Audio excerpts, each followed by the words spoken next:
Good morning. Morning. Morning. Good day. Good day. G'day, mate. Hey, Come on, thank Sam. you for joining us, everybody, on the Reefers Network this Sunday morning. Drip, Howdy. Ian, Morning. looking very fresh there. Nicely fresh Oh, shave. hey. Fresher Yeah, than the Sam. last time we see him. Yeah. A lot Very fresher. good. And Sam, who needs absolutely no introduction. Thanks, mate. Thanks Oh, for I coming was back going to say again. evening, gentlemen, but morning, Evening. gentlemen. Yes, morning, evening. Sorry. What time are you on right now at the minute then? Sorry. It's just gone 7 p.m. All right, okay. Plenty of time for us this Plenty of morning. time. Yeah. It's nice actually. We're out of summer, but it was a hot day here. It got up to 32 degrees Celsius, Wow. which, considering summer ended a month ago, it's pretty warm. Yeah, I don't know about you, Dripping Ian, but I'm quite happy if Sam just steps to the side and we can just listen to him in the background and just look at that amazing tank. I am already doing that, to be honest. I haven't even looked at Sam once. I'll scooch down. There you go, yeah. It does look like, it looks like a Windows screensaver for sure, mate. It's looking good. It really is. I did just put some nori in the tank before, and I realised that where that is now, it almost looks like I'm wearing a hat. So the fish kind of look like they're like grooming me. Well, it's better than the hats Tom wore on his birthday, isn't it, Tom? Dear. I don't know, I quite like that hat. I know, it's quite apt, wasn't it? Down that road, so I'm still recovering from Friday screaming. Go on, what was it? Come on, Barbie, let's go party. Anyway, if you didn't see it, you got some entertaining. Go and watch that Friday night. I've got Anyway, some catching up to do during the week. catching up to do. Yes, Just don't for watch the it viewers, with the family, Sam. Watch it on your own. just for the viewers, Sam has agreed to come on a Friday night just so he can let Tom have Yes. it live on air. Yeah. So stay tuned. Oh. He may as well join in. Yeah, and to be fair, I need to give you a special thanks to the video that you shot for Ron for that little sort of finale towards the end. So yeah, There's no problem at all. Easy done. Appreciate your input at my expense. I'm glad you didn't take it too personally. You To have be to fair, just- I was given that line, so I was like, all right, well, if it all goes south, I can always say, hey, I never actually came up with that. Yeah, well, I'm called the Onion up here, so I've got plenty of layers, mate. Don't worry about that. Amongst other things. I take Onion over the rest of them. Anyway. So we're going to have a catch up with Sam this morning. It's been 7 months since you came on. Really? 7 months ago. That doesn't you seem came right. on. That's long. That's ages ago. Is that when we was in your front room? Yep. With the Well, that was the DT last down. time. 7 months ago, Sam came on. Yeah, Yeah, right. spoke to us. Long time. Yeah, He was one of the early ones, Sam. he was. Yes. He was one of the brave ones. Yeah. I mean, that was a potential career ender for you, I must admit. It still is. What a way to go out. It still is, to be fair. Yeah. So a lot What has a way to probably go happened out. in 7 months. I mean, I'm sure.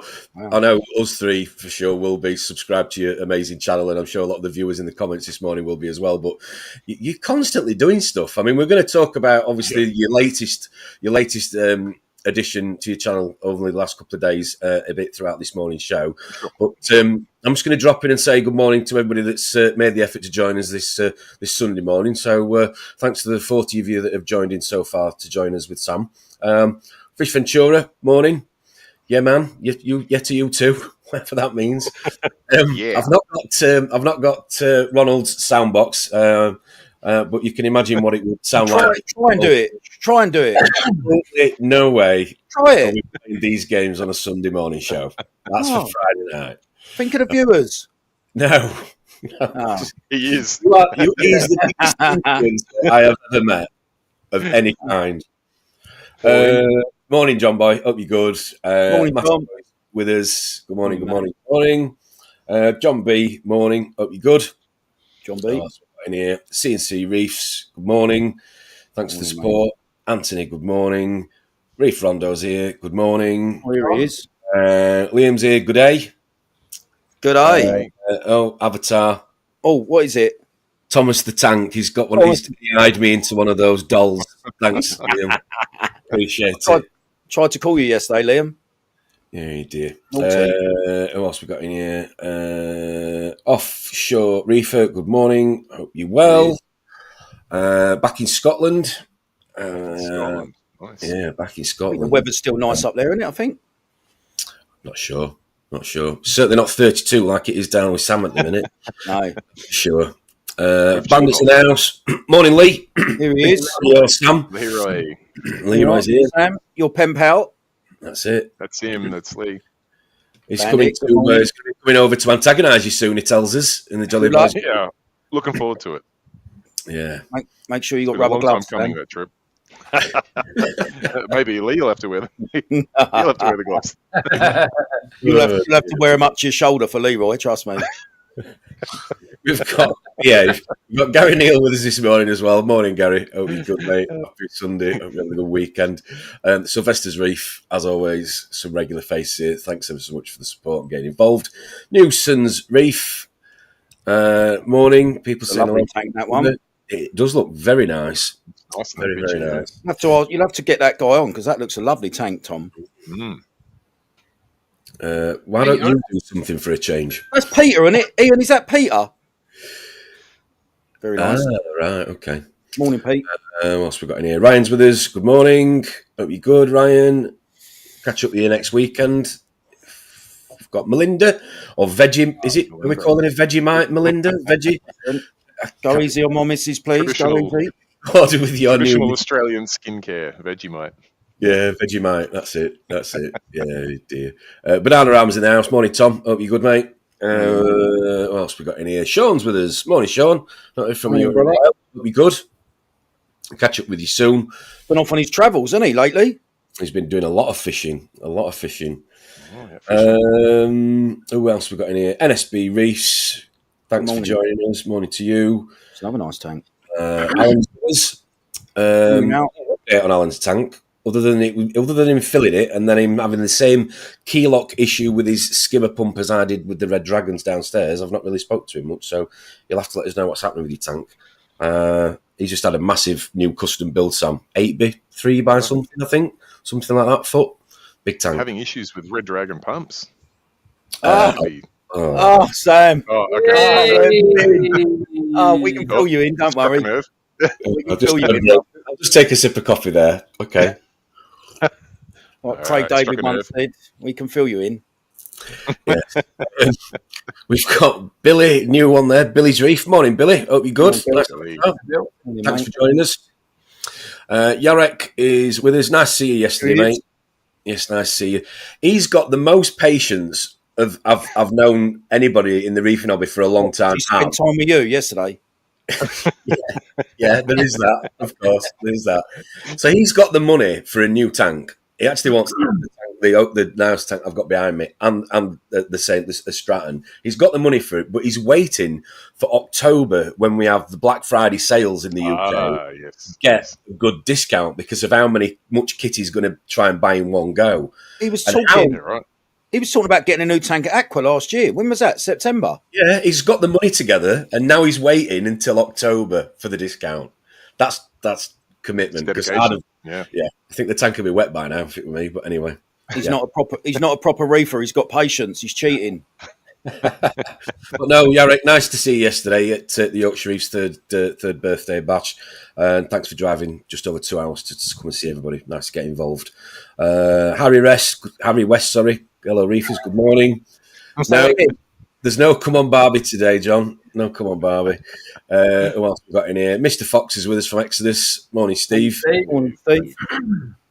We've got Dave with us as well. Little baby Dave. Morning, Dave. Hope you're good, buddy. Morning, young Dave. We've also got Robert with us in there. Oh, here he is. Milot's with us. Morning. Dan's Reef, who I believe's got a tank tour today on the Discord with Ronald. I believe it's 3 o'clock, Ron. You'll have to tell me if not. I'll have to put it in the comments. What sort of size tanks Dan got? I think he's a similar sort of size to you, actually. I think he's got a similar size to you. Yeah. Nice. Yeah. We've got Dirt Devil's Reef. Scott. Morning, Scott. Hope you're good. Now, I actually know this person, even though you've been mocking him on a Friday for saying, Ron was saying be quiet, because obviously his name. It's Craig Bennett. Morning, Craig. I hope you're good. I didn't realise it was you.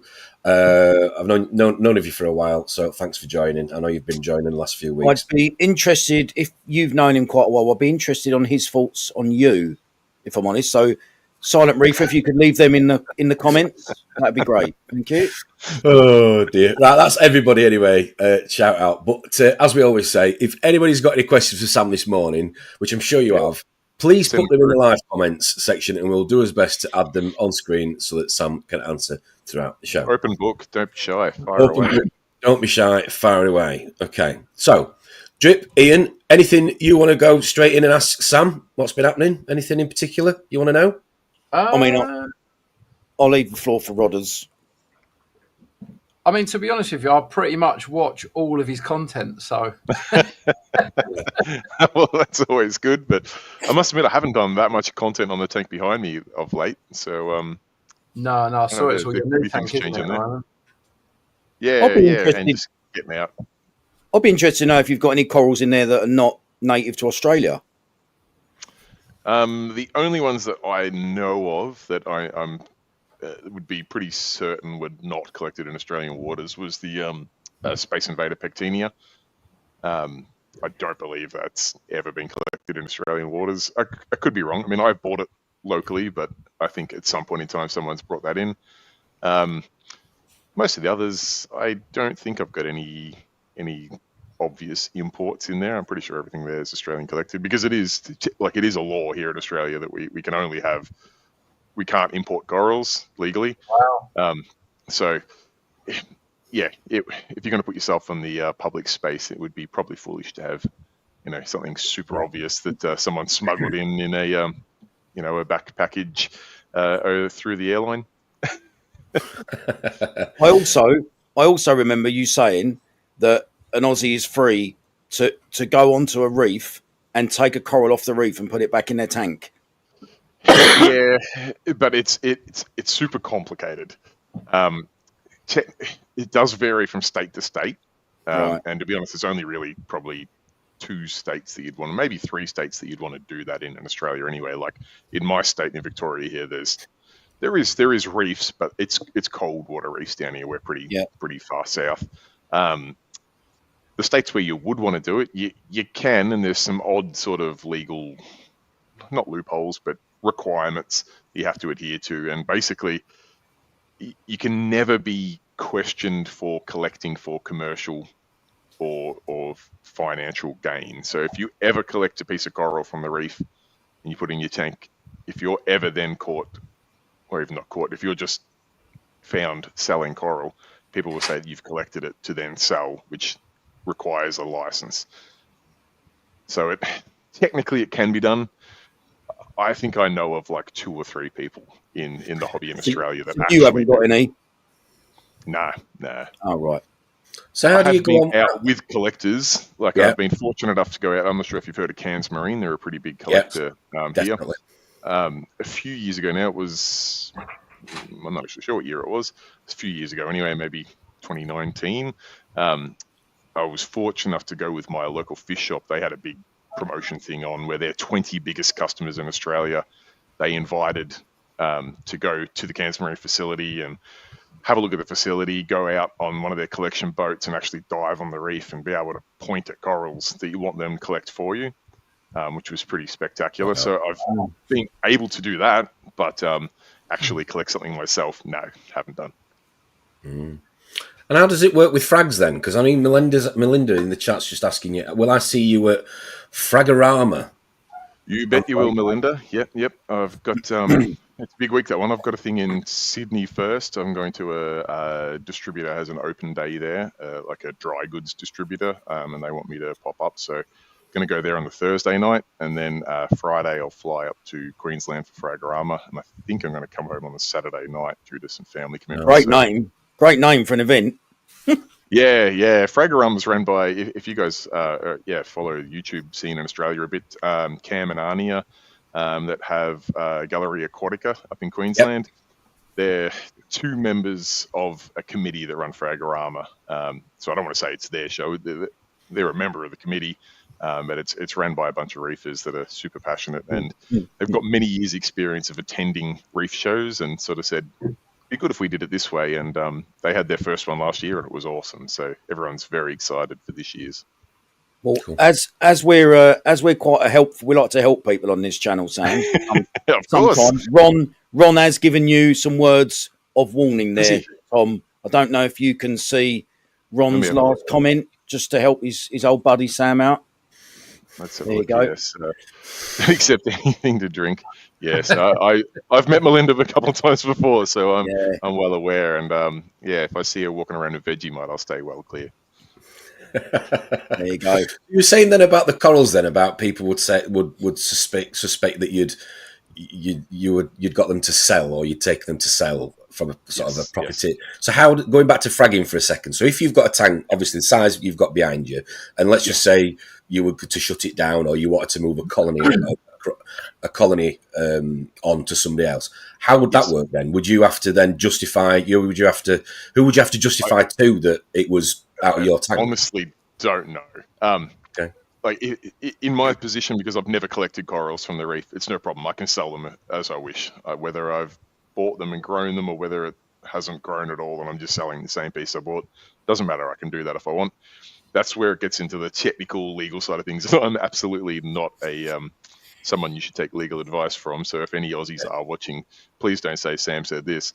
But yeah, it does get technical there, where if you have collected corals yourself, you'd be pretty hard done by to then get pulled up for selling frags of that after you've grown it out over years. But to the letter of the law, that would be breaking the law. If you collect a coral and then you're at some point in time selling pieces of that, that's considered commercial collection. You'd have to have a license for that, and then you'd get into trouble. Wow. We may have asked you this when you came on, like I say, firstly. Do you have many sort of shed sellers then over there? Sort of people that are trying to make an income out of them? You know, yeah, we've gone through phases of what we call backyarders down here. There's not, I wouldn't say it's as popular now. And I think it's probably just a cost of living thing now. Electricity prices are probably not as bad as you guys in the UK, but they did soar here. So justifying the running expenses of frag systems to bring in an income starts to become pretty difficult. There's definitely a few people that are successfully fragging from home and selling, but it's definitely not as popular as it was, say, 5 years ago. There was a heap of sort of pseudo businesses that would, support their hobby by selling a lot of frags. I definitely don't see as much of that anymore. Have you got a frag tank, Sam? I don't, no. I have had previously.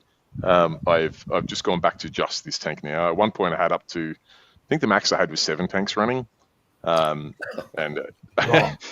be fair, some of those were quite small, and I did have them all linked with auto water changes and things like that. But it was really just a time thing. I burned the candle from probably 18 directions as it is. Having tanks that were in a separate fish room that I only looked at when I went in to feed the fish. It didn't make a lot of sense in the end. So I shut those down, which made room for me to put all my arcade machines and video games and things into a little fun sort of bachelor pad room in there. But just focus on this one system now, which has made life a bit easier. A couple of questions come from the audience for you now. Sure. I know obviously the answer to this one, because this is how we got talking some years ago. Yes. Yes, lights. Silent Reefer. You can almost name it. I've ran it, but no. At the moment on this tank, I've got 3 Phillips Coral Cares. I'm back to what have I got? 3 A360X Coral Kessels, 2 A500X Kessels, and 2 AI blades on there, which will go to 4 AI blades shortly. Is that all? That's all. I did have more A360X Kessels on there, but they do seem to have a relatively short lifespan, I find. I run all my lights at 100%, by the way. I don't leave anything on the table. I like to run everything at 100%. And I think the Kessels, particularly when they're in tight proximity to other lights that also put out a heap of heat, I think you cook them, and I tend to get a couple of years out of them, which is, for the price they are, is probably not a great return on investment. So when the last couple died, I was like, I might switch those to AI blades. Sam, how deep is your tank? That's a good question. It's 75 centimeters. So when you're running your lights at 100%, when you have in the past, or I don't know if you're still adding coral now, no Yes. acclimation, you just bang them straight on the rockscape or what? Yep, straight in, no acclimation. That's what Meckley said. Meckley said, "What are you bothering about acclimation? Just get them in there and give them as much light as possible." Particularly, I mean, it could be a little bit different for aquacultured stuff that has come from a tank that is, it's been cut, healed, grown at exactly this par. You might want to sort of get within 20% of that par, but anything that's wild collected, like, is getting so much more par than we're throwing at it. I internally laugh when people tell me that they're burning their corals. I'm like, I don't think you really are. Yeah. Particularly not a wild piece. Like, they're getting like over 1,000 par in a lot of these spots. It's like, just chuck them in there; they'll be fine. So, do you try and only buy wild pieces then? No, I do get aquacultured stuff. I just, from the price point here in Australia, wild stuff is really economical, particularly for bigger tanks. If you've got a smaller tank, frags work well because you actually get to see them grow out. But in a bigger tank, when you can buy something that's the size of 40 frags for half the price of a frag, it just, I'm no economist, but it just makes sense. Yeah. So Craig's asking you 100% for the 6-hour photo period. No, to be 100% for probably closer to 8 or 9 hours. I have a pretty short ramp on both ends, and honestly, I'd probably maybe even more than that. I'd probably have a half-hour ramp at the start and end of the day, and they're on for a good 12 and a bit hours. So probably 100% for 11 hours, something like that. I think that's very similar to mine. I'm running the shallow reef preset on them, which I think is pretty much exactly that. It's ramp up, ramp down, and a big sort of 10, 12-hour block period. Yeah, with blues. Yeah, give them the light. Yeah, cool. Well, you just talked about the wild stuff. Should we share your recent update then? Go for it. The other day. Let me see if I can just let's get rid of that comment. Just see if I can share this screen. 1 second. Come on, work. Amuse yourself, viewers. Amuse yourself. So while you're doing that, I'll feed these fish because I can see them on the screen going berserk. Yeah, someone do something. Jesus Christ.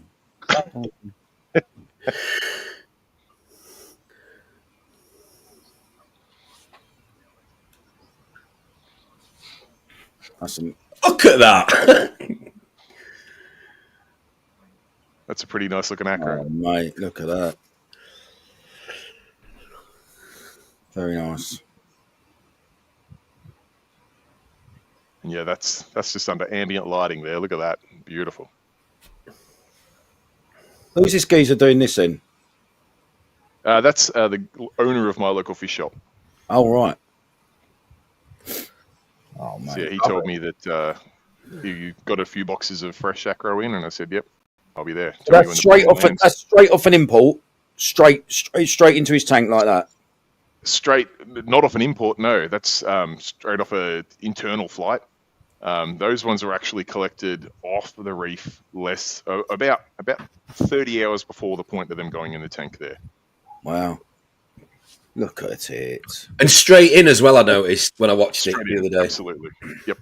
That looked really similar to the one I was on about to you earlier, Sam, in the green room. Yes. Yep. So would these all be barrier reef?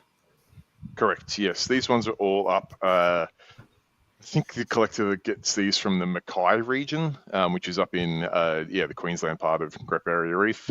Sam, sorry to cut you off. What sort of price would these be? Well, he's getting to that. If you just right. So these ones, to be fair, these are probably some of the dearer. I mean, it sort of reflects the cost of everything in Australia going up. But these pieces came in at $80 Australian each, which 40 depending quid. on where you're watching from, 40 quid, $50 US. Fuck man. So cheap. So cheap.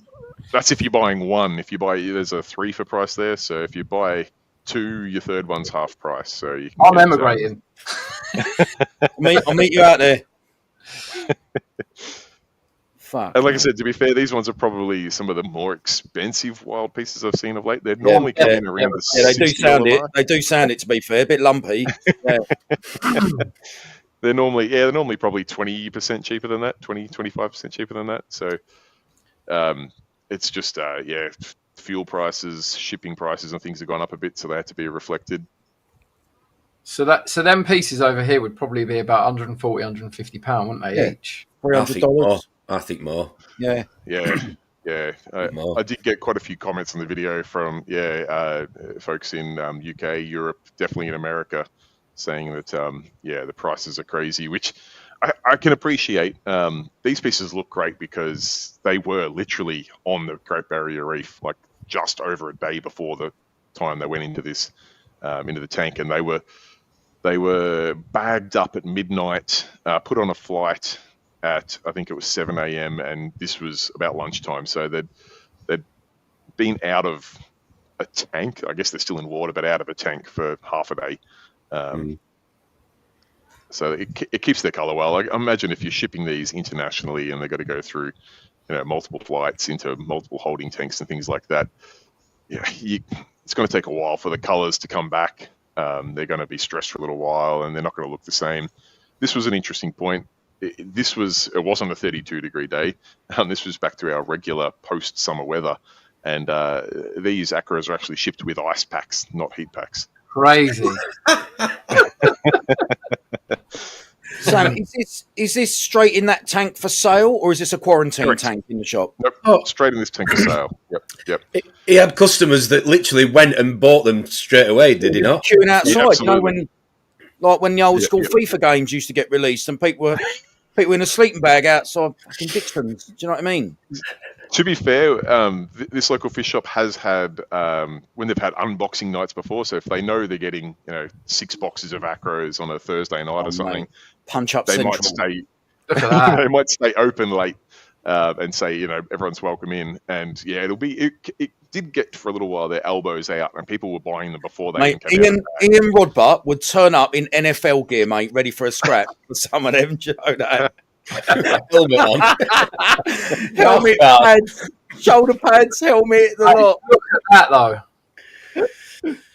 Yeah, the millies and spats come in. To be fair, the millies and spats, their wild colours are they're wild. They do always come back a little bit from that, though, particularly that copper colour. Yeah. No one seems to be super successful in keeping that colour. Oh, mate, look at that shortcake, man. That is just, mate, they're just probably, I would say, my favourite. To be fair, this is also with the lights cranked maximum blue with a camera with a filter on it, showcasing every ounce of color in these pieces. But it's not Harry Potter. These colors are there. They're just being amplified a bit, I guess, by the lights and the filter. I don't think I'll bother looking at my tank for the rest of the day, if I'm honest. Look at that. That's beautiful. Yeah, I think I'll give it a miss today. So yeah, we're lucky here, and this is why I talk about why would you buy frags when you can pick up colonies like this for that sort of price? Yeah. And your question about whether they went into quarantine or holding or anything like that, we find with our wild acros, and there's always exceptions, but our wild acros here, because they are literally collected, bagged, shipped, their chances or percentage of pests are super, super low. We tend to find the pests get on things when they're put in holding tanks, and it's a little bit of it's kind of like an airport, I guess, for humans. It's just coral in, out all day, every day. A lot is the same with the fish disease, fish parasites that they come in on. Exactly. It's just all that exposure. So when these are collected, they're not facing any real sort of.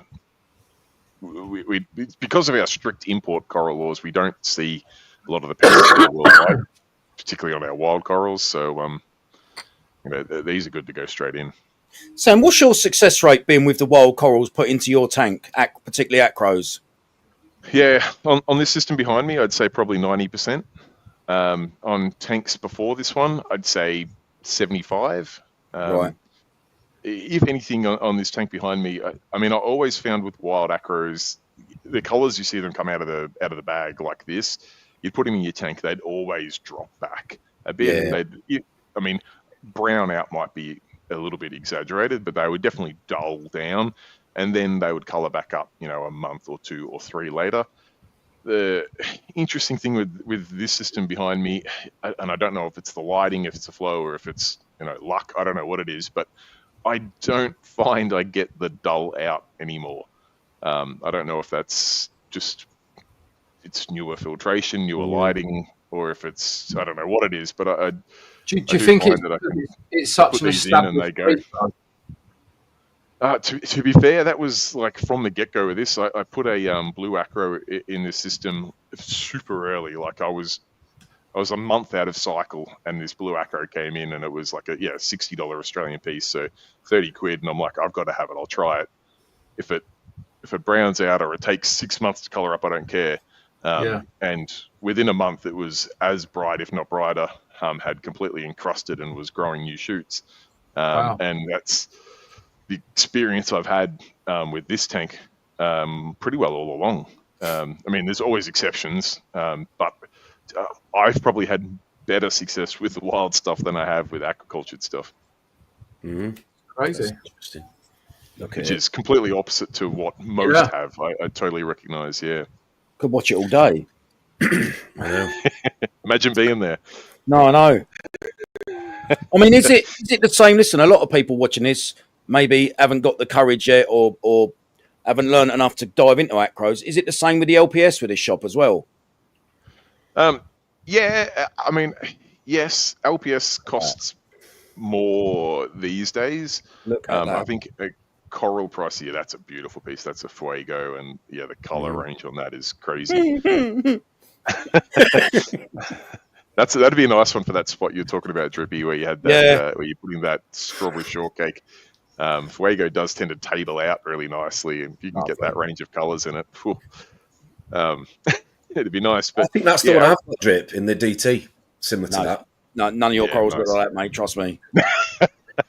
Trust me on that one. You are dreaming, son. LPS, we definitely get some good LPS. To be fair, the best LPS I've seen in Australia has been at wholesalers that's getting exported. And it's not to say that Aussies don't get access to any of the best LPS. It's just it's a business, and international markets pay more than Australians are willing to pay. Yeah. Acro is one thing because it's a little bit more fragile, and I think it suits in the Australian market. You can ship it that day, and it can be in a for sale tank by lunchtime. Where LPS is a little bit more forgiving in the shipping department, I guess. So you can ship them to China, America, UK, anywhere, and that they should turn up looking the same. And because of that, the market prices are a bit higher, which makes it harder for them to stay here in Australia. I remember, I remember, is it Dave at Deer Park? Yes, that's David. Dave. He was saying that these corals have been collected from the outer crest. Is that the right terminology? Sorry? Yeah. So these ones were from a reef that I'm going to sound like I know what I'm talking about. I'm really just repeating what Dave told me. That's what we do, mate. Don't worry. That's 70% of my channel, to be fair. Dave's the brains behind a lot of the stuff I say that I pretend is my knowledge. Hardline reef, which is a lot of particularly the acros and SBS that are collected in Australia, and they're taken from inland, or I say inland reefs, but inner reefs, so you're not as far out. Obviously, the collection boats are big boats, take a lot of diesel to get out there, plus man hours, time. Why would you go, 16 hours out to a reef when you can go 2 hours out to a reef? Yeah. It just makes sense. But where these ones were collected from, it is an outer reef, so it is the waters out on the outer reefs tend to be a little bit clearer, a little bit more of your traditional SBS sort of water parameters, where very low nutrients, high flow, things like that. So you do tend to get some different species of SBS out there. That some of the inner reefs will have some of your things like your birds' nests and some other acros or things that'll grow in there, and they will, by nature, they're in some little bit more turbulent waters, and we'll see some different nutrient levels go through there, where the outer reef ones are pretty pristine. Not to say they won't take any nutrients, but that's why they come in looking so fluorescent. One thing that stood out to me from what Dave said to you when you on that bit of footage that you took was that these divers that have been collecting these corals, they're in waters where there are tiger sharks, so they're constantly having to look over their shoulders.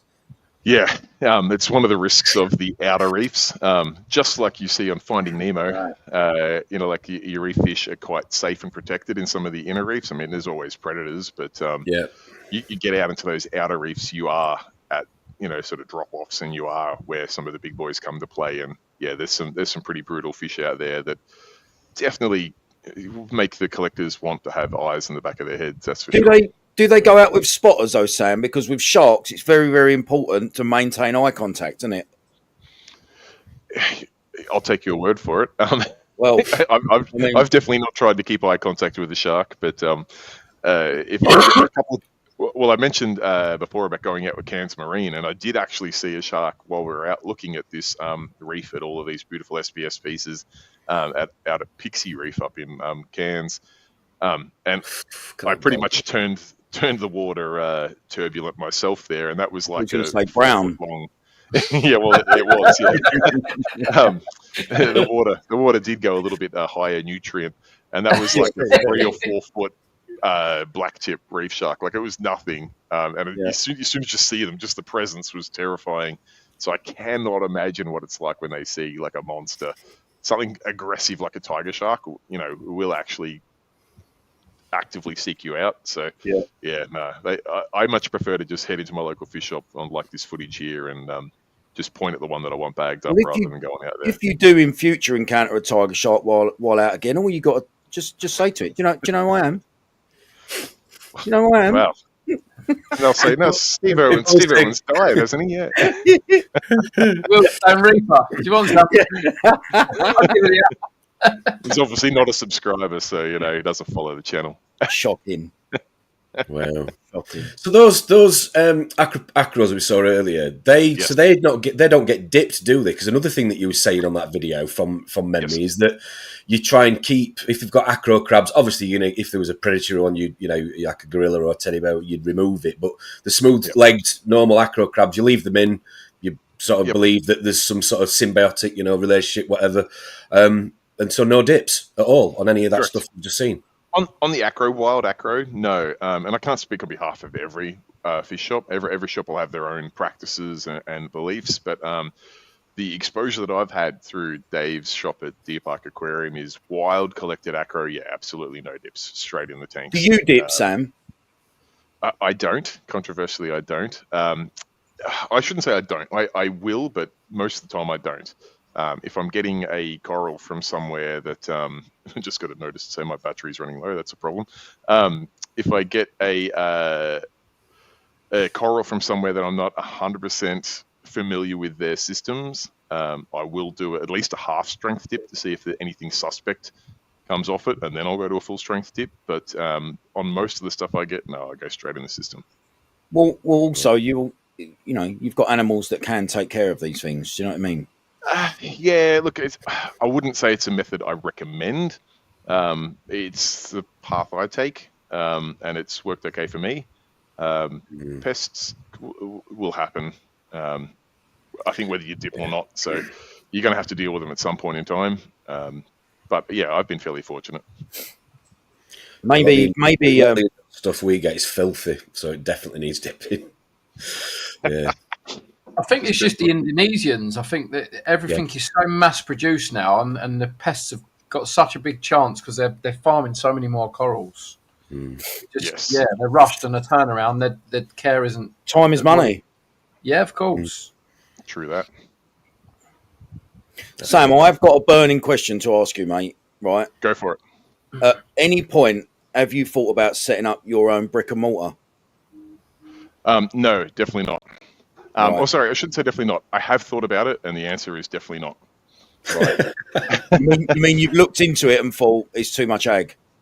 I've contemplated the concept, and having had the exposure I've seen of local fish shops, the amount of work they put in, the small return on investment they get, it's not for me. They cop a pretty rough deal, to be honest, local fish shops. People think they make a killing. they barely make enough to get by. They're never off duty, are they, either? Exactly, yeah. Don't get a holiday, mate. They're always accessible. Yeah. I mean, I think for me, it's obviously being so in love with this hobby. It's the dream, isn't it? Getting this is your. But I just think the stress, the time. Yeah, it's a hard gig. It's your whole life, isn't it? It is. You have to be prepared to dedicate every minute of your life to it. That's right. Exactly. Cool.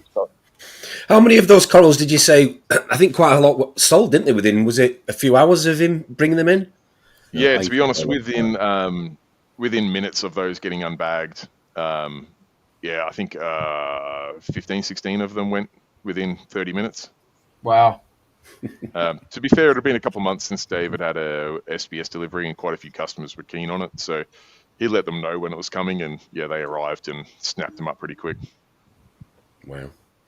Brilliant. Well, I'm going to stop it there because it is your channel. It's your footage. Thanks for sharing it with us. If anybody wants to watch the rest of it, it got uploaded recently on Sam's channel, which I'm sure, as I said earlier, most people will be subscribed to already.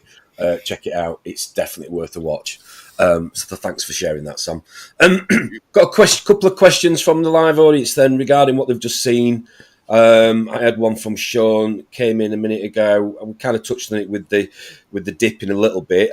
Does Australia have issues with red black bugs or acropore eating flatworms? Any interesting pests in particular?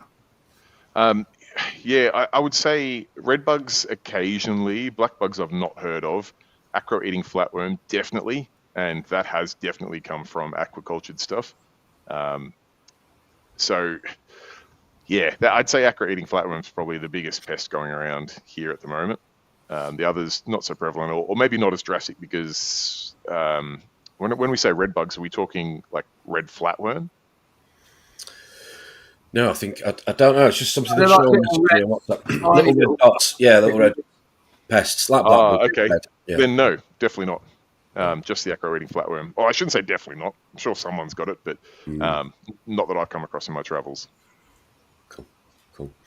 A few other people have joined us since we were playing that footage. Morning, Harry. Hope you're good. Happy Sunday. Morning, mate. Thanks for your contribution as well on Ronald's amazing video on Friday. Much appreciated. What else we got in here? Ben's here. Morning, Ben. Hope you're good. Question from Lee for you. How are the fish doing? Can't see the big Caribbean blue. Yes, well spotted, Lee. My Atlantic blue did eventually pass. He was getting pretty on in age and went from being the bully of the tank to being second rank, third rank, fourth rank, and he just sort of got older and skinnier, and he would come out and eat, but then he was starting to get intimidated by the other fish, and he just basically wasted away. He did get like that maybe 6 months ago, and I managed to really target some food to him and got a little bit of revival out of him, and he sort of fattened up a little bit and looked a bit happier again, but he slipped back again. So unfortunately he didn't make it one day. So the tank's not quite the same without that big monster Atlantic blue in there. Have you replaced him, Sam? I haven't. No, I am fearful of upsetting the hierarchy. I've got a purple tang in there that's quite happily taken the lead, and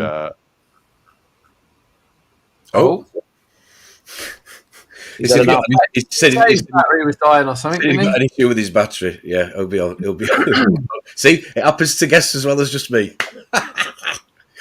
Anyway, he's probably just had enough and thought, you know what, this ain't worth it. Dripper, we're going to talk about your new additions then, since I can see him in the background. What you been buying?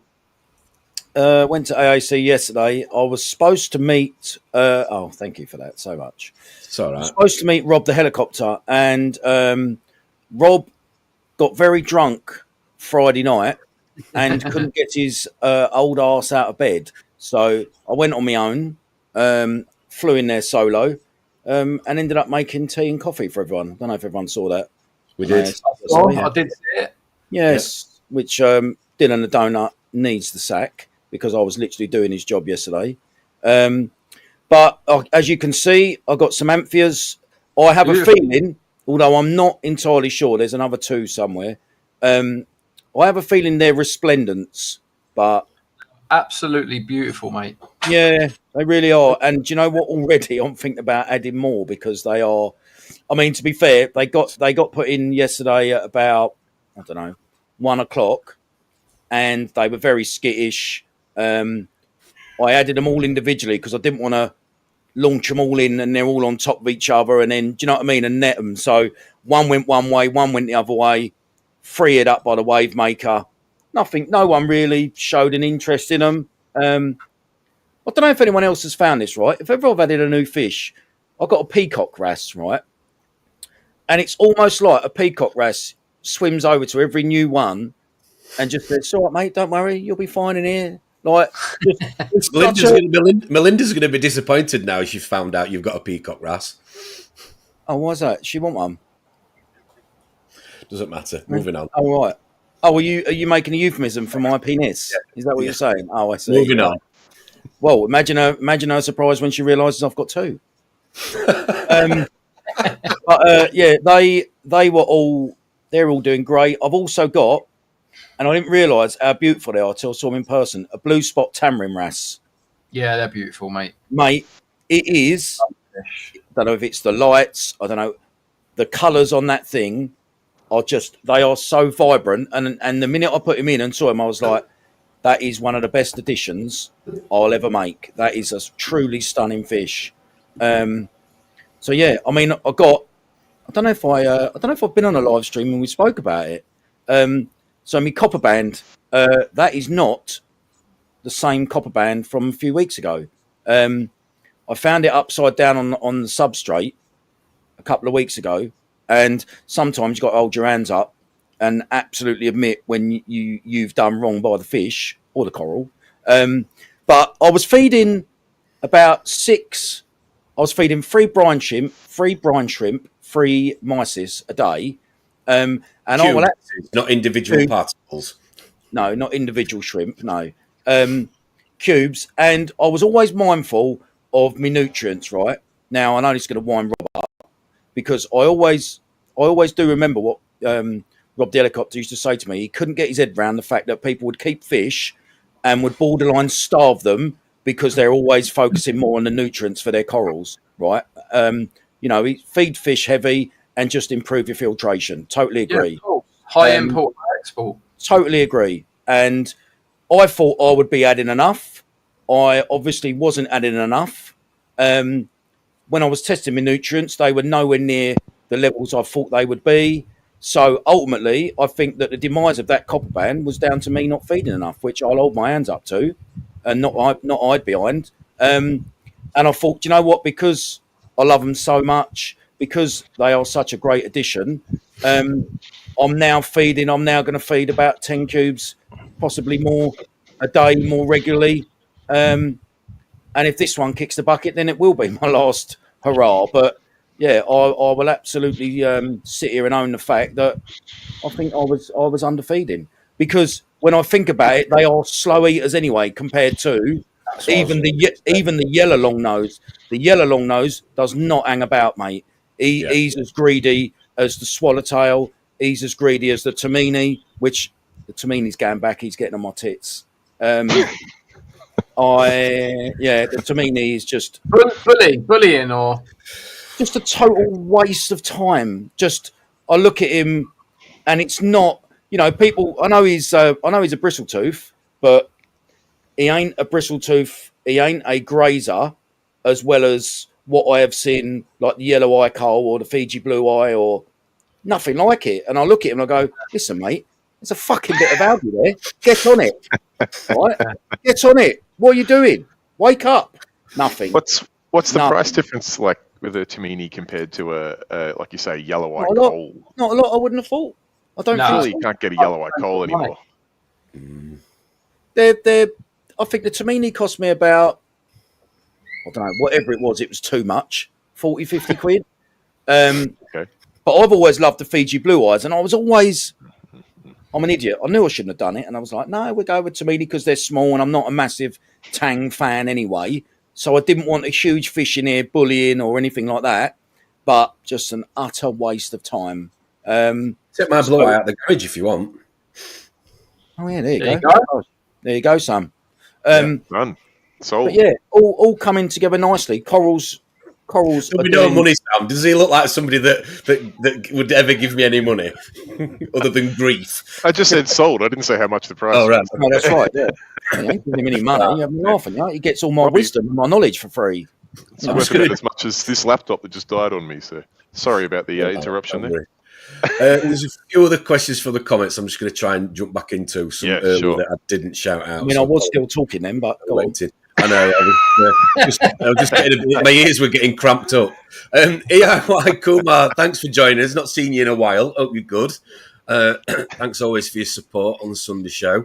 So he's asking back to the corals again. You talked about earlier, Sam. How did the government figure out which corals get collected? Yeah, to be honest, I think they would have absolutely no idea. Okay. However, do I want to play Russian roulette with the Australian government? Yeah, no, probably not. But I think you'd have to be blatantly breaking the rules and flaunting it to actually get called out for it. But on the same hand, you saw the price for the convenience of going into a local fish shop and being able to have a look at the different options and pick it. If you can buy it for that price, is it worth going out? Even if you're in shallow reefs, you're not going to find things that nice. Grabbing stuff, trying to get it home safely, cleaning it up, getting in your tank, and then running into risk with Australian government. Nah, definitely not. Cool. I think we know the answer to this one anyway. Are you using water direct from the sea? Yeah, that is an interesting one because I have actually switched water changes off of late just to try something different. But historically, I have always ran what I'd call natural seawater. It is collected from the ocean, but then does the guy that I get my water from down here in my part of the world, he collects it and puts it through about an 8-week process. He's got like a 20,000 litre tank that he does things to secret intellectual property. And you can basically order off a menu basically what you want. You say, I want 1,000 litres of water of calcium at 440 ppm, DKH at 8.2, magnesium this. I'll have that delivered tomorrow, thanks. And it comes. So it's natural seawater, but it's a la carte. Spoiled. Yeah, it's very nice. Very nice. And at $140 for 1,000 litres, which is 70 quid. It's pretty nice. Got it tough over there, boy, haven't you? Got it tough over there. Morning, Reefy Reese. Hope you're good. Thanks for joining us. Steve saying he would literally smash his bank card to pieces if that was in the UK. I think we all would, mate. I think there'd be a queue, like Drippy was saying, outside the shop at whatever time in the morning. You, mate. I've got my old American football gear on. Yeah, that's it. You have a bus full of window lickers pulling up to the shop. Harry's asking dribble guards over the windows. so Harry's asking you, Sam, what's your favourite acro? Yeah, I tell you what, it does vary depending on which one I've seen most recently, but I've got a thing for smooth skin SBS at the moment. I don't know what it is. I've seen a few really nice ones. Obviously, I've got that one in the picture that in my background that I do my intro and outro of my videos on, and that's long time been a favourite. I think that's a Locani. Nice. There's so many nice acros out there that whichever one I've seen recently is my favourite. One, it's not an acro, but an SBS, or is it even an SBS? A Monty Setosa, orange Monty Setosa, is some coral that I saw. Maybe I was talking about that yesterday to Vince. No, we were saying how much it used to cost for a small piece. It did. Mega money. Like £150 for a thumbnail-sized frag, and now people throw it away. Yeah, right. Well, that's one of those ones that's still expensive here in Australia, and I hadn't really fussed too much about it before, but it was probably about 6 months ago. I did a trip to Sydney and I saw it in 3 tanks in a row in colony-sized pieces, and it just looked ridiculously good. Yeah, it's lovely. Lovely colour. And the colour was just Yeah, the solid red. Yeah, solid red. Yeah. Other than your Monte Have you Cap seen and the your two digits. tone one? well, it No? was definitely a different shade of red to the Monty Caps. It was the ones that I saw here anyway were definitely orange. Maybe not Fluorescent like Fanta orange, but Yeah. they weren't red like Monty Cap red, and it was just a point of difference. It was just gorgeous. Mm-hmm. So I have managed to get a little nub of that up on my frag rack that has coloured up really nicely. Just see if I can get it growing quick. Do you frag and sell out your tank, Sam, or do you frag and give it away?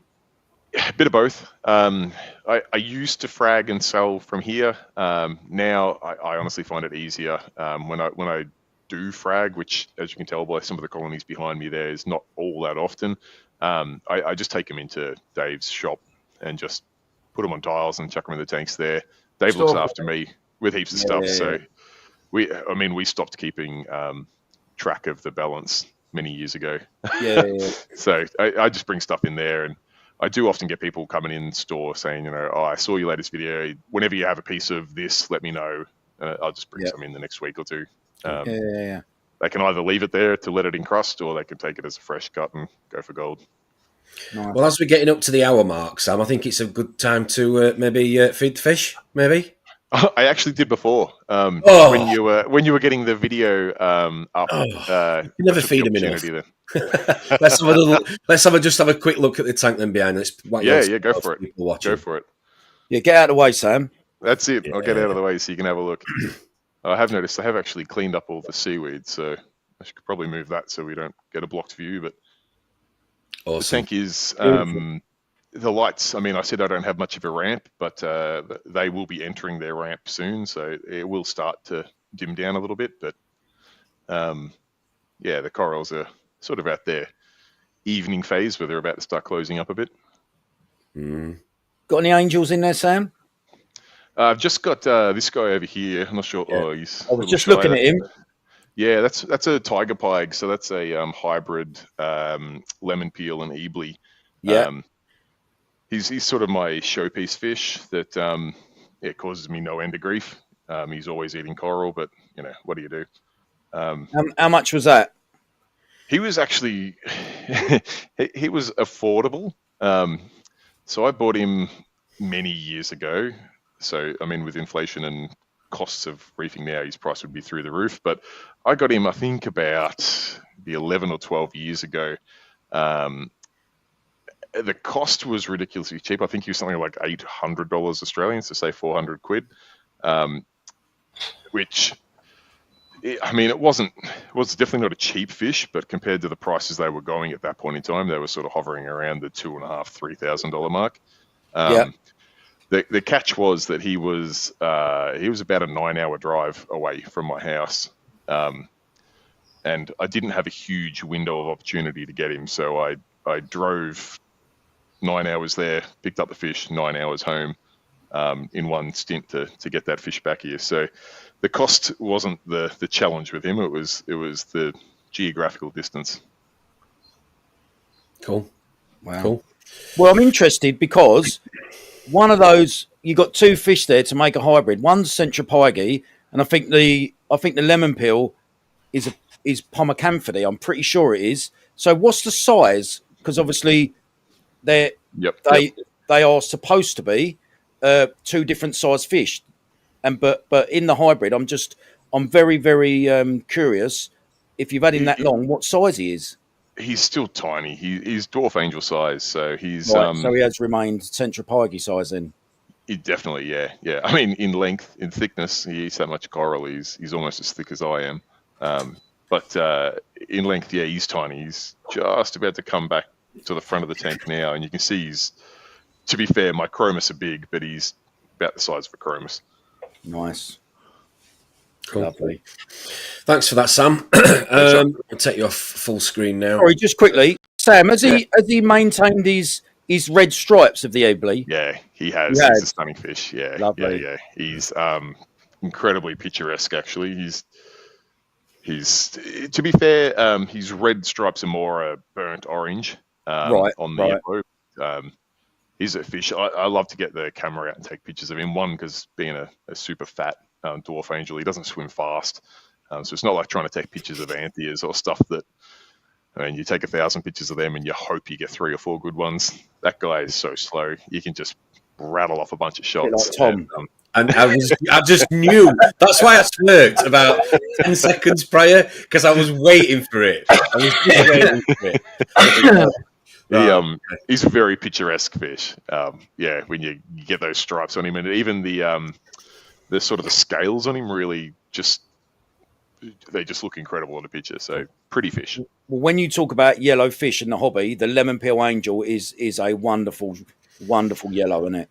Lemon peel is stunning with those blue around the eyes and stuff. It's such a pretty fish, but equally, or probably more than this guy, lemon peel is just a shit with coral, those things. Yeah, I was going to say, just Terrible. watch it peel back your, literally, peel by name, peel by nature. Watch it peel the skin off your acros.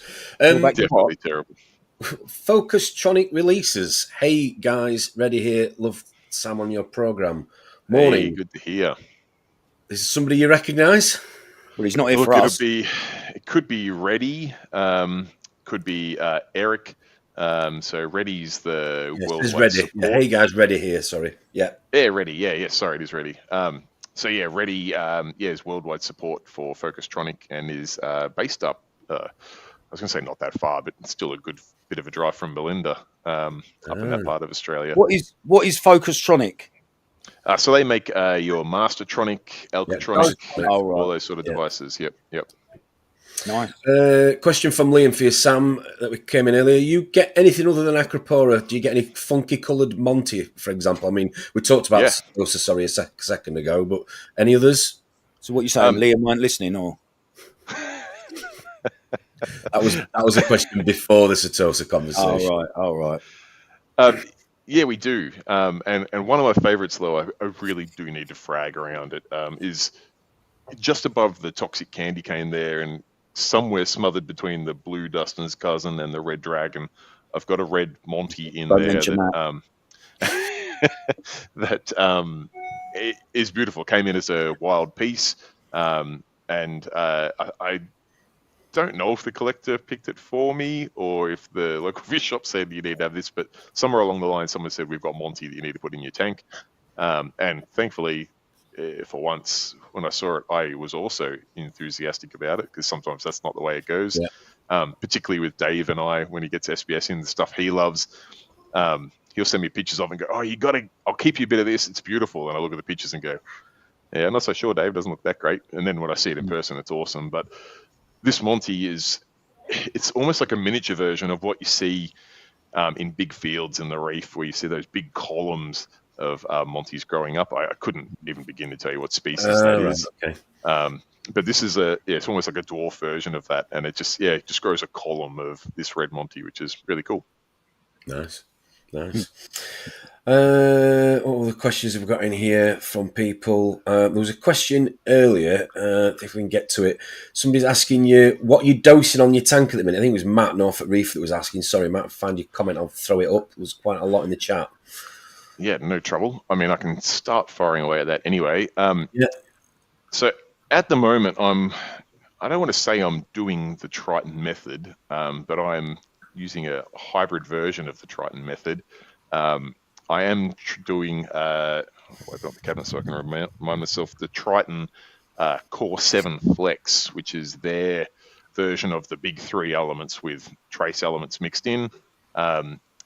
So to dose a bit more of that, I've dialed back my calcium reactor a bit, because the calcium reactor was probably doing 95% of my supplementation before. I've brought that back to probably doing 70% of the supplementation and brought up the levels of dosing there, really just to give it a try, just to see what it's all about. I was fortunate enough to get up to Cairns to see the Triton ICP lab there, and got to meet the founder, Isan, and basically spend 3 days listening to the guy's incredible knowledge.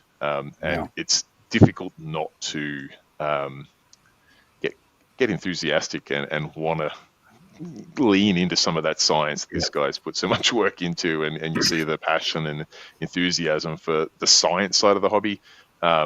So I was like, yeah, look, let's do some Core 7 flex dosing. And I've still got some other trace elements that, depending on my ICP results, I'll tinker with a little bit there. Again, I use Triton ICP, so I just have a look at the results from there and basically following natural salt water levels. If something's low, dose a bit more of it. If it's high, stop dosing it. It's funny you should mention Isan because he's on next Sunday. Sunday. Excellent.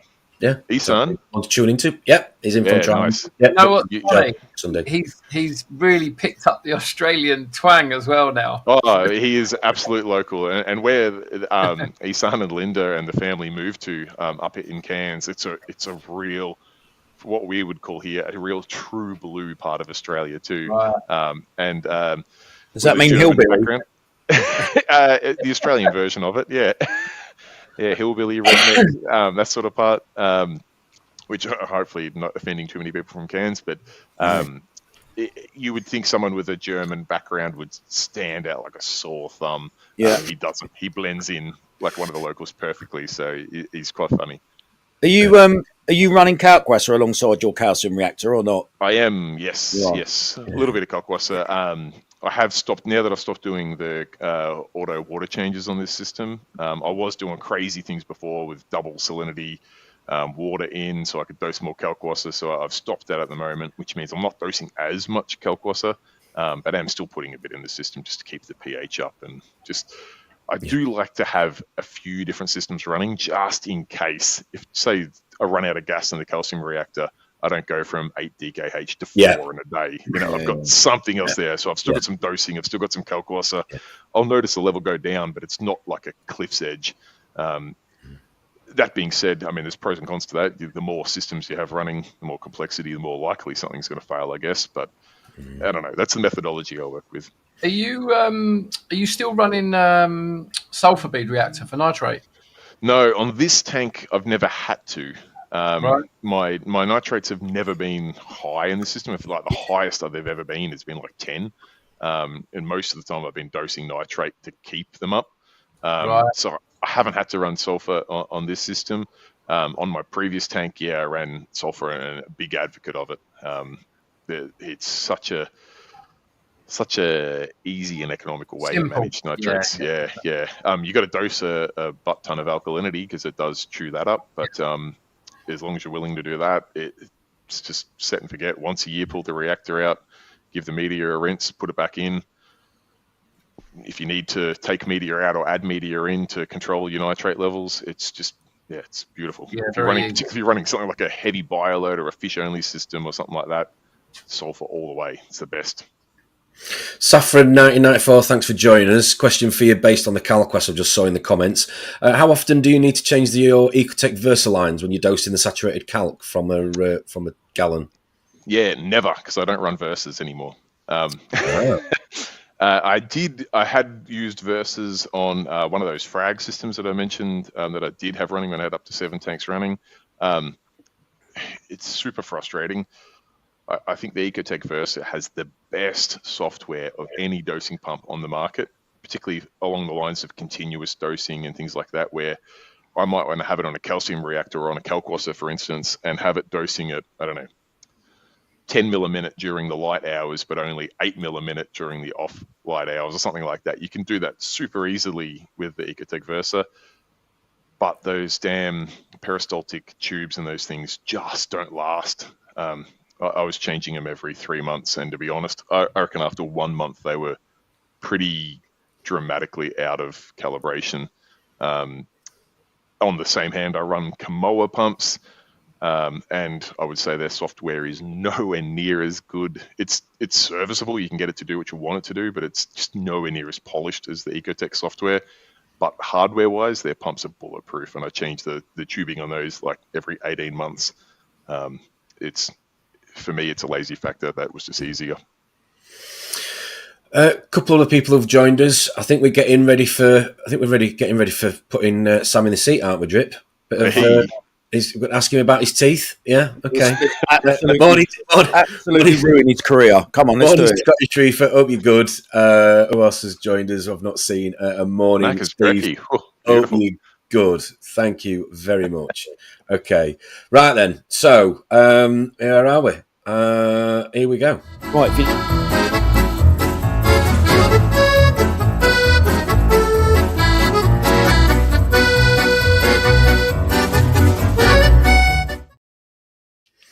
Okay, over to you, Drip. Okay, Mr. Parker. Happy Sunday. Happy Sunday. Right, so you will have a series of questions. Yes. And you must answer with "I would rather eat my own teeth than." Now, unfortunately for you, although we could set up a separate live stream, this is reefing related. And honesty, please. Don't worry about your channel. Don't worry about your channel. Man. Well, the funny thing is, I went to the dentist this week and they actually filed one tooth down. So I'm sure at this week I have actually eaten some of my own teeth. Yeah, I'm ready to go. Lovely. No stretches needed. There you go. I'd rather eat my own teeth than use. Go on, be controversial. Well, I mean, I already threw Ecotech Versa under the bus, so maybe I'll go down that path. Having had one of those, not one, having had multiple of those pumps split hoses after short periods of time, either grenade themselves or flood other parts of my tank. Yeah, I think I would rather eat my own teeth than use an Ecotech Versa until they do some dramatic sort of hardware on them. Wow. I've got 8 of them. There goes any chance of an Ecotech sponsorship, hey? Yeah. Thank you very much. You will get an email from Steve Fox in about 5 minutes. Look, to be fair, Have you got any comments already? Yeah. They make some great things. The Versas have the best software, one of the worst hardwares. Not a fan. You say the best software, though. I was having this conversation with Steve last week about the fact that you can't adjust it while you're out. You have to be at home to adjust it, which is a real pain. Is it all Mobius controlled? Yeah. But obviously my alkalinity dropped when I put those corals in by quite a lot. And I was out and I was thinking, with the Reef Factory, at least I could log in and do a maintenance dose to get it back up to the level. But I couldn't until I got back home, which I thought was silly. I am curious. I know they were throwing it around as a beta test for a while. Did they ever officially release using the Gen 5 or Gen 6 Radians as like the Wi-Fi bridge? Like they would connect via Bluetooth to the pumps, but would give you an outside access. Okay. But I mean, that's assuming you run late model Radians. If you're not, they should release some sort of Wi-Fi bridge. I mean, they used to. You would think. They used to have the bridge. Yeah, the link. Yeah. All right. Well, Steve, there's some constructive criticism for you, mate. Oh, dear. Right, next one then is... then buy. Can't use the same answer. No. I've got myself in enough trouble with Ecotech. Then buy.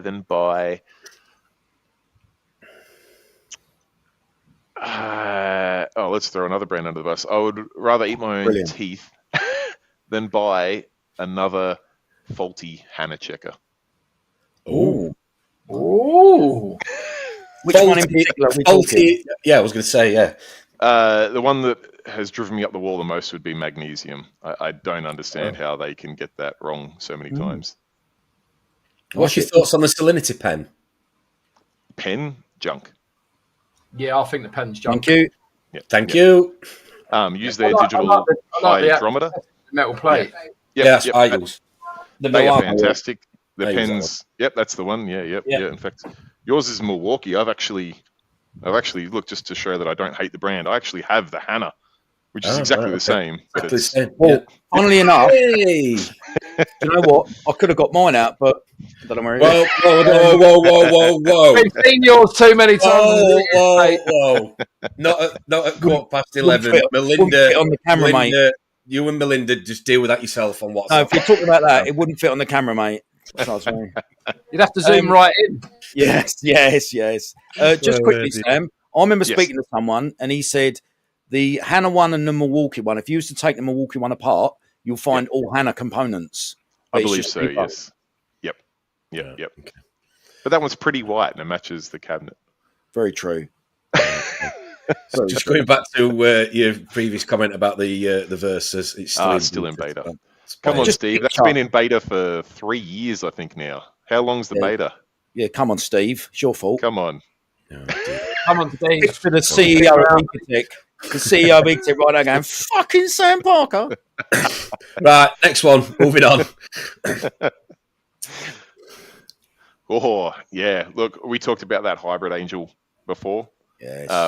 I would never sell that fish. I did a couple of videos on this tank talking about, I had a series there where I was losing some hammers from a hammer guarding and losing some really pretty nice hammers, and it was pretty heart breaking. And to be honest, I'm still not 100% certain on the cause. It will be.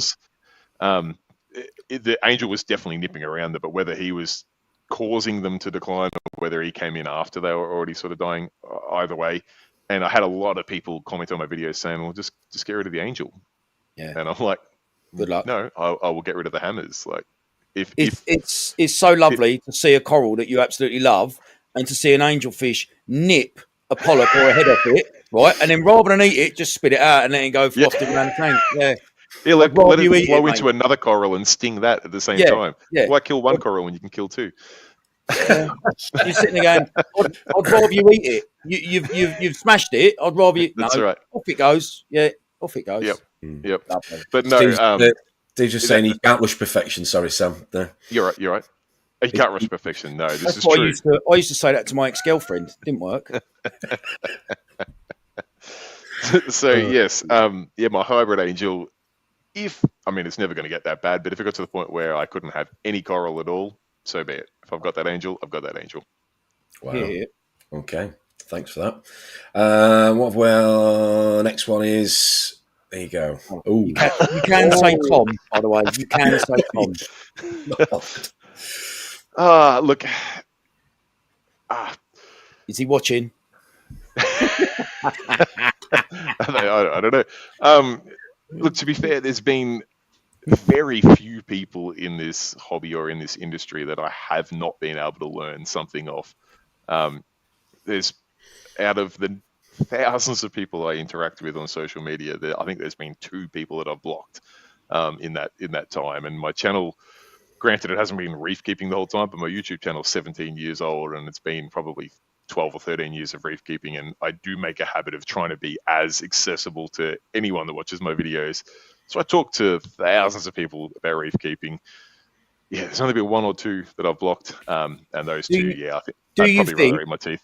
Do you think there'll come a time where you will unblock rodders, or? Such a knob. Such a knob. Okay. So you kind of answered that, but is that are you happy with that answer, Drip? Was that good enough? No, I want a name. Yeah, well, you won't know their names. Oh, okay. I'm pretty well. I know one of them's at least Australian. Who the other one is, I don't actually know where they're from. But there's a couple of people that just continually were negative, and I was just like, I don't need to listen to that. Yeah. I don't mind constructive criticism, but when someone just week in week out just wants to take shots at you, like, we're just putting. I know exactly how that feels. Yeah. See you next Friday. No? Yes. Right. Okay. Moving on. I'd really rather eat my own teeth than admit to the half I paid. Eat my teeth and admit to the other half I paid. No, I've got to be honest. I don't think there's anything that I've had to. Well, at those prices, you don't have to. Yeah, this is true. No, look, like I even did a video breaking down the cost of every single item on this tank up until like livestock. She watched it. She watched me create it. Yeah. I don't think she actually sat down and watched it closely, but no. My wife's incredibly supportive. So I don't really need to embellish, or the opposite of embellish. Don't need to glamorize the prices of things. Just on the top of that, just going off topic quickly. In terms of livestock, what's your most expensive purchase? That angel would be up there. Nothing's been. Oh, sorry. The gem tang was about $1,000. That's probably the dearest fish. Coral wise, I think probably the dearest I had was like $1,000 hammer that has since been eaten. Yeah. Wow, what ate it out of interest? That's what I think the Angel did. That was one of the hammers that died, and that was stunning. That was so bright gold, that thing, orangey gold, and it was big. It was like, I don't know. Do you know what though, Sam? You're loaded, mate. Who cares? You know what I mean? Yeah, super loaded. I must admit, I am super fortunate that I try to give back what I get out of this hobby, and I try to give a lot of coral to people, and I am incredibly fortunate whenever I go and see someone's tank or whatever, and I'm like, oh, geez, that coral that I'm filming, that's beautiful. I've never seen anything like it. And I'm trying to film it, and they're getting the frag cutters out. I'm like, no. Yeah. I didn't say, oh, I want a piece. Like, I'm just saying it's beautiful. And they're like, nah, I want you to have some of it in your tank. So I'm super lucky like that, where people are very, very generous with me. So I haven't had to spend mega dollars on anything on the tank. So I'm pretty lucky there. Cool. Nice. You've got one more left on the questions, and it is, I've naturally noticed, and this is going to be Ron, because it isn't dripping, because I don't know how to do it. There is a very rude question that's been added to this, and I'm not going to read it out. That's a Friday night question. No. Absolutely not. I said it was an open book. And so Ron has definitely, because he's got admin, and he's giggling right now. I can just picture him giggling like a schoolgirl that he's added this question, hoping that I'm not going to read it before I click on it, which I have, fortunately. So I will ignore that, and we'll save that maybe for if you said you're going to join us on a Friday show. Okay. We can make that a Friday one for sure. Friday one, definitely. The funny thing is, like, cause it's Sunday night here, so like I'm drinking beers and you guys are getting coffees. Come on, Tom, let's have it. Come on, let's see it. When it's your Friday night one, Tom, you've got to do it. Think of the viewers. I'll be having iced coffee. I'll show it, but I'm not reading it out. Pussy. So that is definitely Ron. Thanks, Ron. And he's so happy that I've shown that now. Made his little. Well, you know how Ron does his reefing's up to Ron. You know. Well, listen. Why don't we get Sam on and ask him that question after Lee's been round there? We'll get Lee to answer it. Yeah. No, mate. There'll be a list as long as you're on, mate. No, I mean, get Lee to answer it on my behalf. He's going to spend a few weeks with me. So yeah, the last one for us, Sam. I would rather have the reef without. Yeah, it's funny that's changed over the years. I said for many years there's no way known I'd run a reef tank without metal halides, and that was up until I came across Philip Coral Cares. I was actually going to run halides on this tank until I was pushed into doing a review on them, and I didn't even want to. The distributors in Australia here is a good close friend of mine, so I did it as a favour. I went, look, I'll have a look at these lights, but what I've read, they're rubbish, not interested. And then I was like, these things are incredible. I don't want halides anymore. Give me Phillips Coral Cares. So they're definitely up there. Calcium reactors are something that I've been a big fan of for a long time. On my previous tank, before I put a calcium reactor on it, I had massive issues just trying to get the big three constant. Every time I'd test, there'd always be one of them that I'd have to adjust. There'd always be calcium would be low, alk would be high, magnesium would be off, whatever it was. And I'd make adjustments. Next week, something else had just sort of popped out. It's almost like those cartoons where someone's trying to squeeze something in and they push this bit and that'd blow out, and you push that in and that'd blow out. I put the calcium reactor on and instantly the three just leveled out, and you make adjustments up or down, they all go up. It's great. Cool. And I think probably the combination of trace elements of that too. So yeah, I would probably eat my teeth and reef without calcium reactors, particularly on big tanks anyway. Yeah, marvellous. Thanks for that. Nice. It's quite refreshing to hear that, because they're kind of fallen by the wayside a bit, aren't they, really? It's funny. Yeah. Brilliant. It's kind of the same with like sulfur reactors though. Like when I put sulfur reactor on my last tank, everyone's like, that's old. No one uses them. Use bio pellets. I'm like, nah, bio pellets too volatile. I'm not interested. Sulfur's great. And then, everyone was like, sulfur's all right. So he did go in and put that. Thanks, mate. Yes, nicely done, Ron. He told me that he was super busy at work. He's obviously not that busy. Clearly. Joking. No, I bet if you invited him on right now and sent him a link, he could come on right now. That's how busy he is. So I'm looking yes, because I think they are such an underrated light. Can I just ask that? Go on. Please do cut Tom off. Please do. No, so I know a lot of people that run those lights. Yeah, why is it Yes. you have to supplement them so much if they're so good? Because every don't single have to. person I know with them has supplemented them.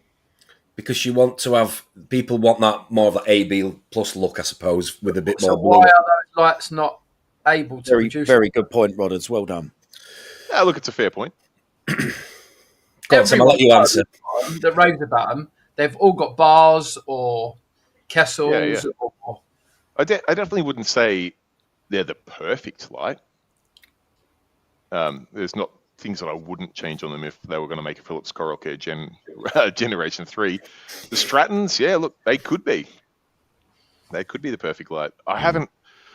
There was someone that was bringing in ATI gear here in Australia. I don't know if we've had an official distributor here for a while. It was one of the retailers was importing ATI gear, and they brought some in. I just haven't seen them in person. I haven't seen them running on any tanks, so I can't really comment on them.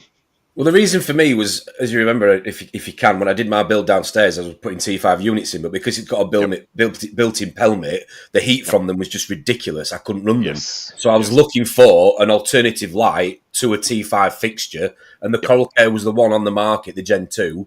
Yes. And I started watching you and obviously Meckley at ACI and his farm, and I reached out to both of you, and clearly Sam was the only one that responded. and he's been regretting it ever since. But no, I think. But again, it's all down to preference, isn't it? If you want a whiter look tank, then that is the kind of light. If you're running them at a modern spectrum, they probably don't have oodles of par because you're turning off. You've only got 2 channels to adjust on them. They're not like a lot of your other reef lights where you've got 8 different channels of colors that you can adjust up and down. You've got warm and cool. So if you turn the warm down, you're basically running half of your fixture, which makes it not so good. And you're turning off some of the diodes that you want on as well, like to get that full spectrum. So yeah, they're not a perfect light by any stretch of the imagination. You definitely still want to have a little bit of extra blue to them. Do you need it? No. Do most of us want it? Yes. It's just the aesthetics. So it's more a visual thing than more a visual thing than performance. Oh, absolutely, 100%. absolutely. 100%. Your AI blades, Sam. Yep. Are they the bluer blade than the? There's 2. There was like a whiter one and a bluer one, weren't there? Yeah, there's a grow and a glow. I like the grow, which is the full spectrum one. Right. The glow is more purpley. I haven't been a fan of the glow. However, my local fish shop is convincing me on them. He put those SBS pictures you saw before. They are lit up by 1 grow and 1 glow. That's all the lights he has on that tank, and the corals do pop. Pretty amazing. So he's talked me into going some glows. What does frustrate me with them is they. I did see that. Yes. They cost more, the glows. I think because they've got different diodes or something in them. But that's all right. It'll only be about 25 quid in Australia. Don't worry. No, trust me. Hardware costs a fortune here. It's electrical compliance and the distance to ship stuff costs a fortune. Ron, mate, you can do what you need to do. Oh, we will. Ron clearly needs to supplement, so yeah, I'll probably do that. I also think the grower not a shower debate also heavily reliant on temperature. So, yes.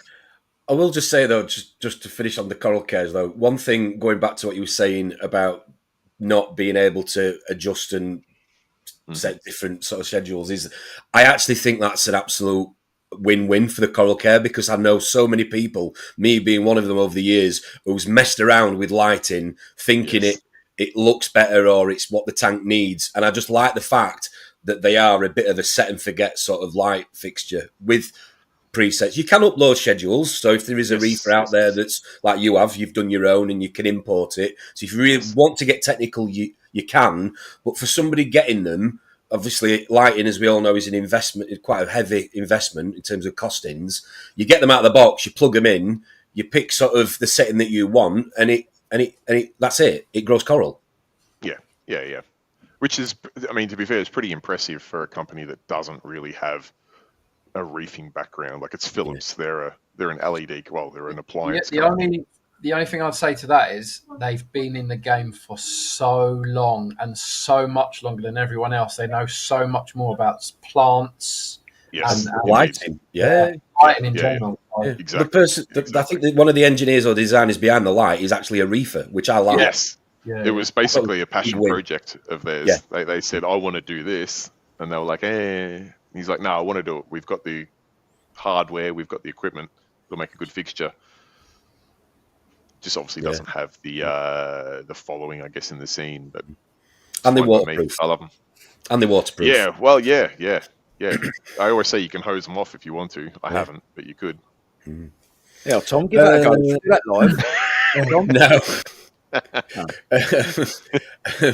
Well, but the pricing though is, I mean, they're £500-ish over here. I think £400-500 over here.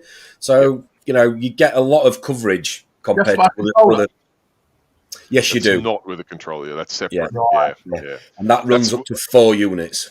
Yes, that's one of my criticisms of their setup. Is I wish the controller did more units, particularly for. I mean, they're a commercial spec unit. They're not really made to go over home tanks. They're made to go into coral farms and stuff. And I'm like, who's running 4 fixtures there? They're probably running, 40. Having a controller per 4 lights.